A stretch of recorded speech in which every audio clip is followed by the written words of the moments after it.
Uy, ito na ang tatalo sa mga Apple. Teka, Apple nga pala to, hindi pala. Ito na ang laptop na tatalo sa mga Windows na laptop. Which is pretty much a bold claim para dito sa MacBook Neo. Now, ang daming tech bloggers and vloggers na nag-hype dito sa notebook na ito dahil it's probably one of the most budget-friendly na MacBook ever. And I have here is the citrus color. Yun ang kanyang pinaka-flagship na color among them all. So how about let's go ahead and unbox this one.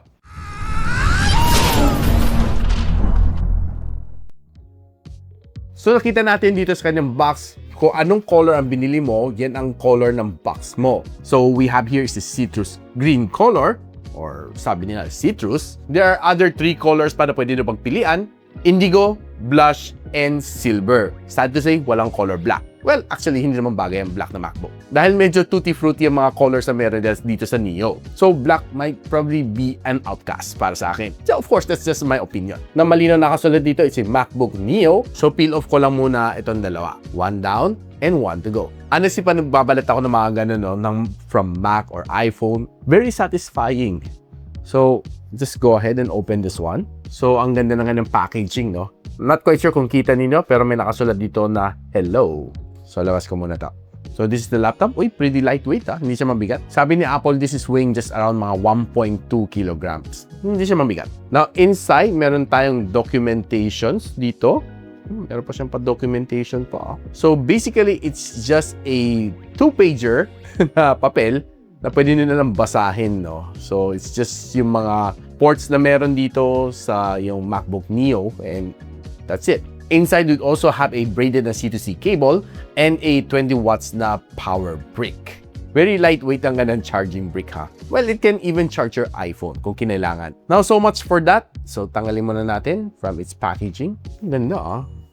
Ganang, kanyang design. Overall, I would say na pretty nice, solid, ang kanyang feel. Aluminum metal chassis ang meron niya dito. And color citrus din ang kanyang mansanas na may kagat. One thing to notice dito sa kanya is wala siyang vent dito sa ilalim. Maraming mga gamers na nagreklamo pag nag-gaming ka dito, umiinit. Talagang iinit kasi wala kang vent dito sa ilalim, oh. Wala, oh. Ang ginagawa ng mga ibang reviewers is that they put cooling system dito sa ilalim para mag-dissipate lang ng init. Para hindi mag-throttling. Probably I won't be touching gaming dito, but you can play sa mga mild games naman dito sa MacBook Neo. Now, one thing's for sure is that kaya mong gamitin yung 1 finger to open this one.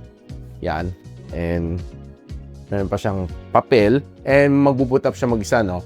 Yun ang okay dito sa kanya is that when you open, magbo-boot up para mga Lenovo na Yoga na PC or tablet. Now, ito MacBook Neo is now available sa Beyond the Box PH or sa Digital Walker PH, which I'll pop the link on the description box below kung saan mo siya pwede mabili, or just click yung YouTube shopping link dyan sa gilid para makakuha kayo ng mga vouchers coming from me. Now, there's 2 variants coming out here in the Philippines. One is the 8 gigs of RAM and 256 GB of storage. Ang kanyang presyo is 43,999. And you can get it lower as low as 39,990. I'll just pop the link on the description na lang. And of course, there's the higher variant, mas malaki ka na storage. Ang ganda 8512 will be priced at 51,990. Pero mabibili mo siya ng 46,990 on the link that I'll pop on the description box below. Sa mga official sites lang yan, guys, ha. Ingat lang kayo, huwag kayo paligoy-ligoy, baka madali pa kayo ng mga scammer. Just a quick word of reminder.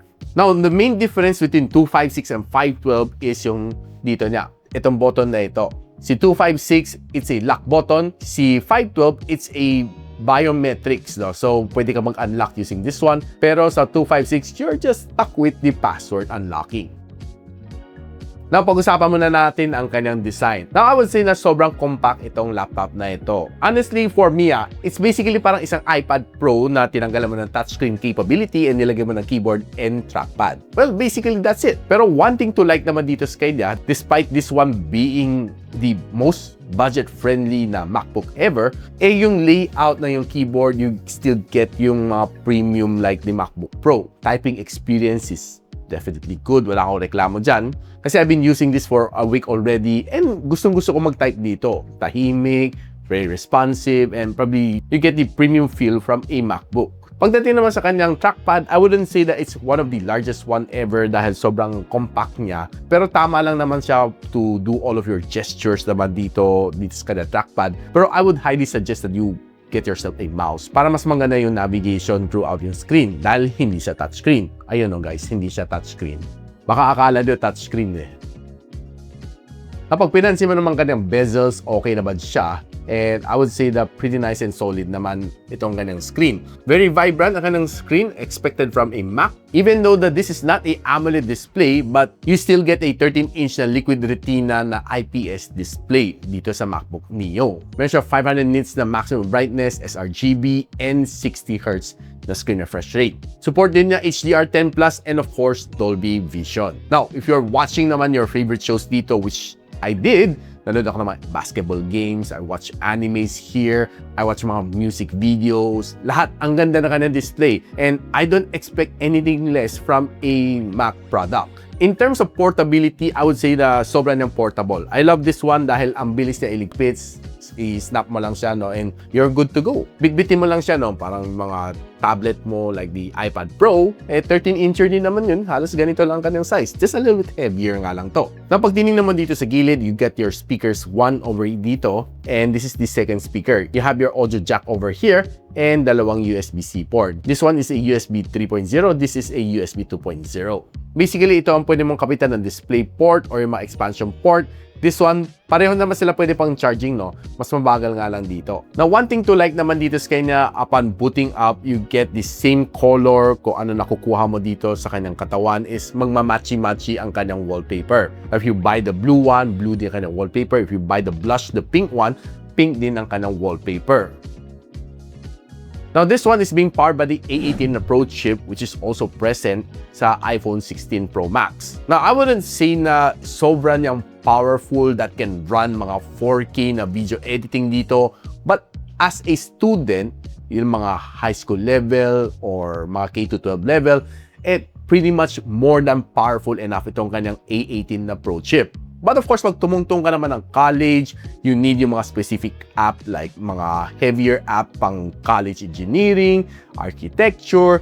I think mabibitin ka dito sa MacBook Neo.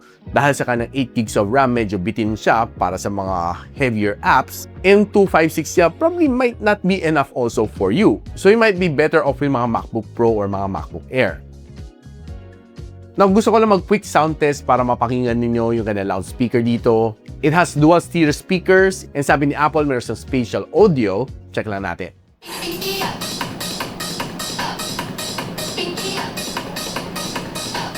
Well, honestly, hindi naman siya sobrang lakas, pero yung sounds niya is immersive enough to let you feel yung audio. So, I've tried to play mga songs sa Spotify, watching some videos, basketball games. Yung for me, yung personal consumption ko is tama lang. Probably if you're watching together with a crowd, with yung mga buong barkada mo, like 4, 5, 6 kayo, watching a basketball game, this sound probably might not be enough. But if you're using this one, consuming it just to yourself, your own, more than good enough yung kanyang sound. Dahil sa mga sound output niya, mga bass, maririnig mo ang ganda ng kanyang tugtog. That one, I can assure you. Now, some of the other things that probably you might want to know, meron siyang dual mic array. Hindi siya naka Wi-Fi 7, guys, take note, naka Wi-Fi 6E pa lang siya. Meron siyang Bluetooth 6.0 together with a audio jack dito sa gilid, which you can always use if you want a better immersive experience. Pero kanyang loudspeaker form is more than good enough para sa sarili ko. Now, pagdating naman sa kanyang battery, this one has a 36.5 watt-hour na battery inside. Now I can charge as fast as 20 watts. Well, honestly, 20 watts for me isn't really fast. Pero one good thing naman dito sa kanya is very power efficient itong laptop na ito. Tinry ko manood ng mga videos dito na maghapon. It can probably last you for around mga 14 hours based sa aking manual testing bago ka umabot ng mga 10% from 100. Quite good naman siya. I was able to set it to medium na 50% na brightness para hindi siya matakaw sa battery. It was able to last you for around mga 14 hours to be exact. Yung sounds naman mostly nakasagad naman ako. Yung kanyang screen is halos walang patayan talaga. So talagang tinest ko ang kanyang screen on time. And it also has a very decent na webcam dito, which ito, pakita ko sa inyo kanyang 1080p na recording. So guys, this is a recording using the MacBook Neo. Recording at 1080p na video here sa kanyang web camera. And right now, having a good lighting, you'll be able to get a decent recording dito sa kanyang web camera.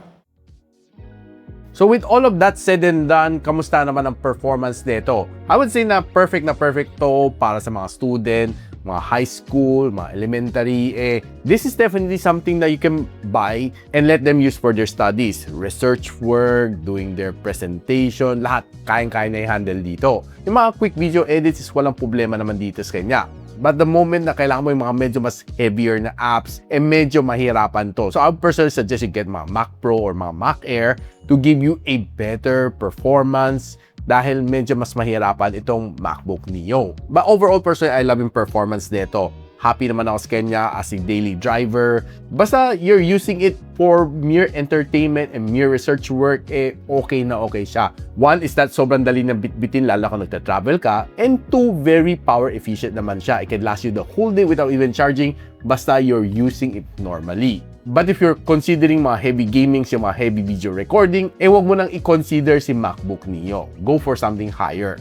Overall, for me, this is nothing innovative, pero very refreshing lang itong bagong labas ni Apple, the MacBook Neo. So if you're interested guys to check out the MacBook Neo, I'll post it on the link on the description box below, or just simply visit yung mga stores to Beyond the Box PH, or mga stores with Digital Walker, meron silang mga display unit, pwede nung kalikutin, and probably you might want to buy it after you try it on your own personally. Pero if you check out yung YouTube shopping link ko, baka makakuha kayo ng mga vouchers para makatipid kayo when buying ni MacBook Neo. So of course guys, don't forget to like, subscribe to sa akin channel so you don't miss out yung mga review just like this one, si MacBook Neo. So paano guys, hanggang dito muna ako. I'll see you on my next video. Peace out. And so, ako para si Richmond and you're watching Gadget Sidekick. What's up? Like and subscribe to my channel. Don't forget to hit that notification bell. For one of my latest uploads, click the dito. And for one of my popular uploads, click here.